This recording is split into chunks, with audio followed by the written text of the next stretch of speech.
অজ্ঞাত পরিচয় ক্ষতবিক্ষত এক তরুণীর দেহ উদ্ধারকে ঘিরে চাঞ্চল্য ছড়িয়েছে এলাকায়।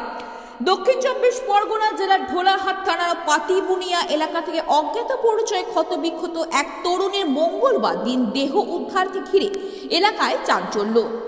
পাতিবুনিয়া এলাকায় মানুষজন ওই রাস্তা দিয়ে যাতায়াত করার সময় প্রচণ্ড দুর্গন্ধ ছড়াচ্ছে দেখে মানুষের সন্দেহ হয়। উৎসুক মানুষ লক্ষ্য করে এক ক্ষতবিক্ষত দেহ। খবর যায় ঢোলাহাট থানায়। তড়িঘড়ি পুলিশ ঘটনাস্থলে এসে মৃতদেহ উদ্ধার করে কাকদ্বীপ পুলিশ মর্গে পাঠায় ময়নাতদন্তের জন্য। তবে এখনো পর্যন্ত ওই মহিলার কোনো পরিচয় জানা যায়নি। অঙ্গ প্রত্যঙ্গ দেখে বোঝার কোনো উপায় নেই, কারণ মাংস সমস্ত গলে গিয়েছে। পুলিশ ইতিমধ্যে বিভিন্ন থানায় খোঁজ খবর নেওয়া শুরু করলো।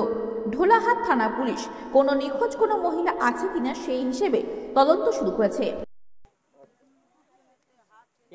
নাকি খড়তলি বলতো জামদানি শাড়ি আবার জামদানি ব্লাউজের মতো গায়ে